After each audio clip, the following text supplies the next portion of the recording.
Star Voyager, Luke Skywalker, lay sleeping in his private quarters aboard Jinsil International Space Station, high above the virtual world's surface. His sleep was restless as he dreamt of a near miss in the Delta Zen quadrant. His malfunctioning spacecraft narrowly missed a derelict spacecraft floating in the abyss. This event frequently haunts his dreams, as do other narrow escapes and accidents he experienced in his many years of space travel. Nevertheless, he writes it off as PTSD and refuses to seek treatment.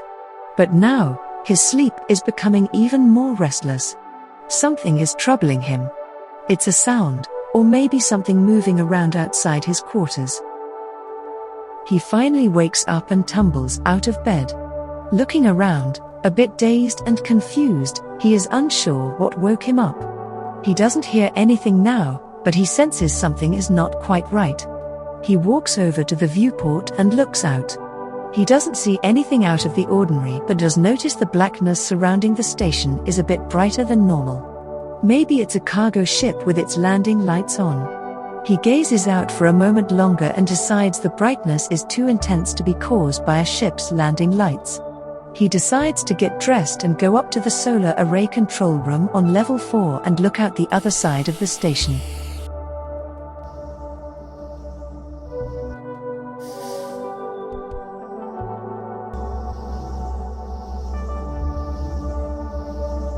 He rides the turbo lift up to level 4, enters the control room, and looks out the viewport. There at about 12 o'clock was a huge bright star. It wasn't there when he went to bed. Did the space station move? He checked the instrument console. No changes in station location. He thinks to himself, I should go up to the operations center and see if I can get some data readings there. He rides the turbo lift up to the operations center, enters the control room and walks up to the radar holograph. Toggles the different displays but doesn't see anything unusual.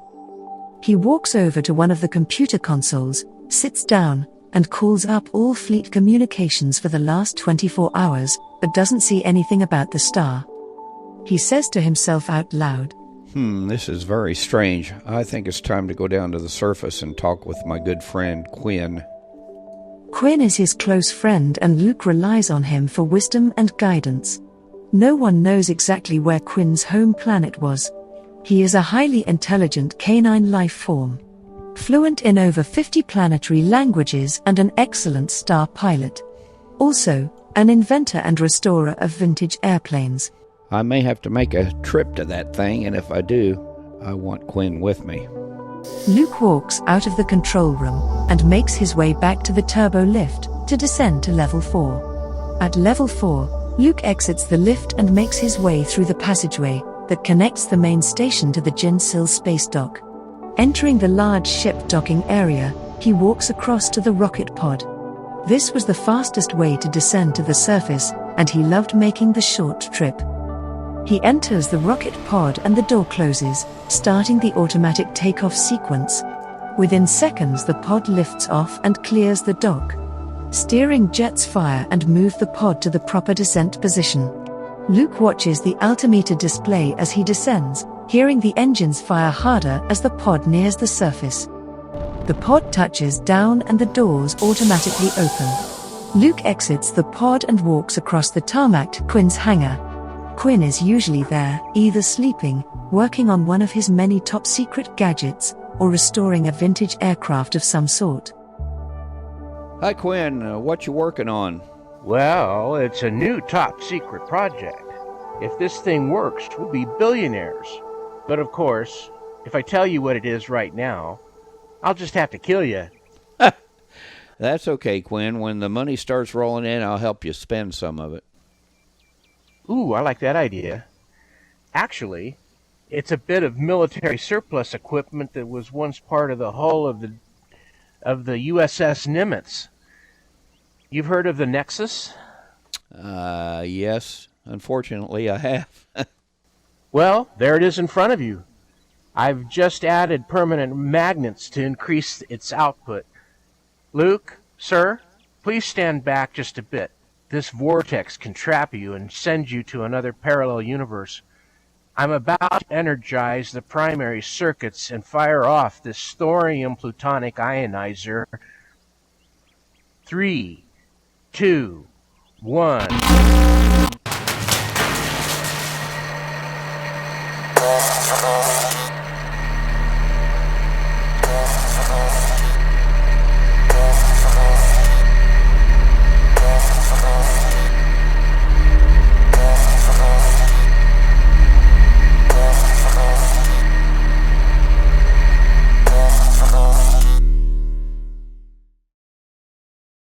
So, Luke, what's up? I know you don't come down here often to talk about my projects. Have you been outside? Outside? Outside. Step outside with me and take a peek up at the sky. That wasn't there yesterday. Is it the prophecy? I don't know about that. I do know it wasn't there yesterday. It appeared sometime between 2200 and 0300, and I wasn't sleeping too well, and something woke me up about 3 a.m., and I tried to get some data on it up at the operations center, but nothing was showing up on any of the instruments, and I checked all the common channels and subspace channels, and nada. This is certainly a game changer.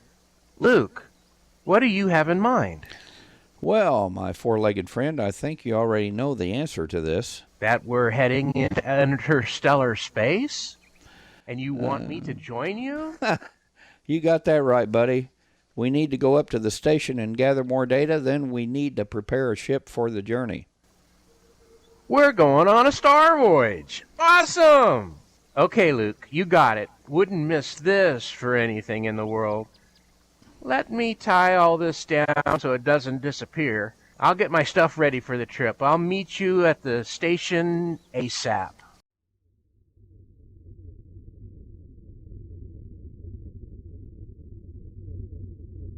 Find anything interesting? Hey, Luke, you there? Oh, sorry, Quinn. I didn't hear you come in. First time I did a search for any comms about the object in the sky, I didn't catch this. There's a weak signal coming from some type of old transmitter. It sounds like, continuous wave transmissions. You know, CW, Morse code. This is really strange. I haven't heard this in ages, and my code is pretty rusty. I'm just picking up bits and pieces. Let me see if I can find my old CW app. It should be able to translate this for us.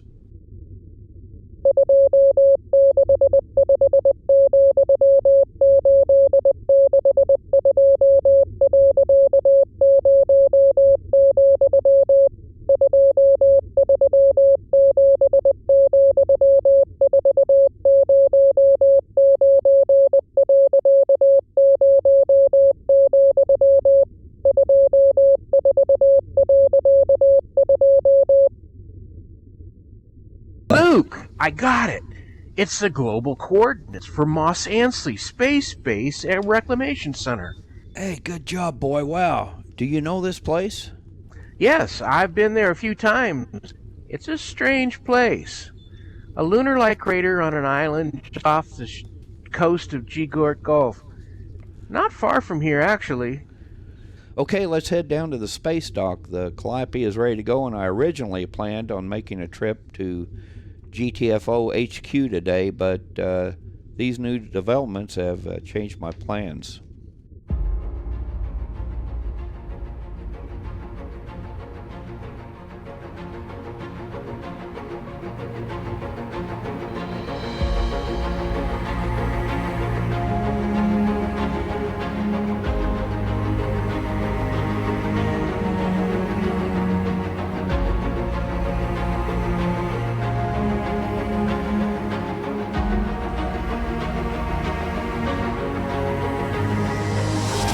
Let's make this fast, Quinn. Are you ready?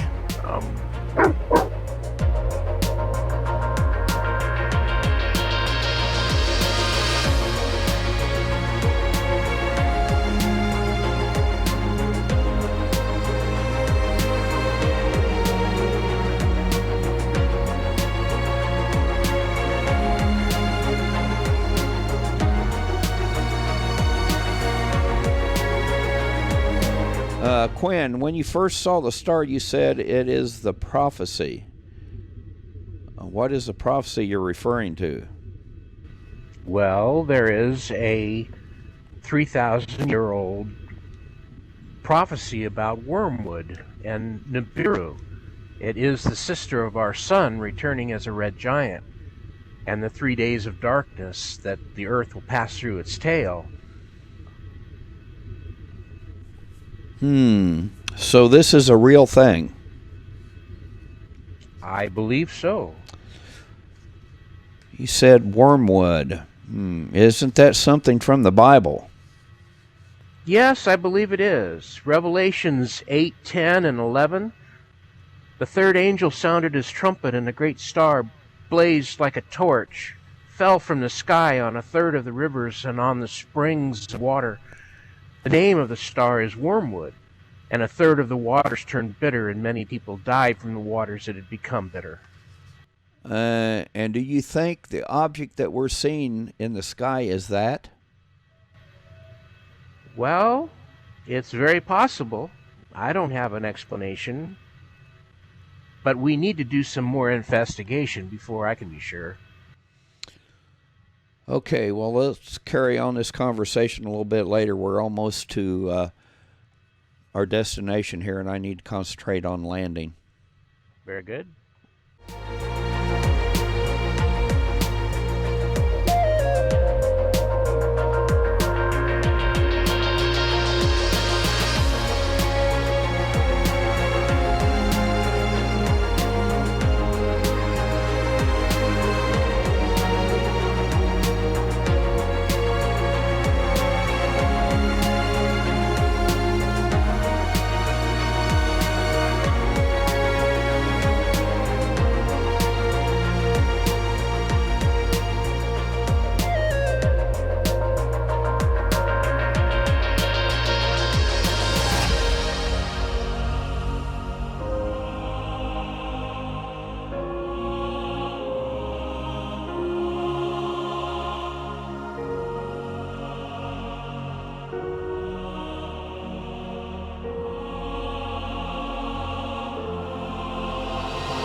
This base appears to have been abandoned for some time now.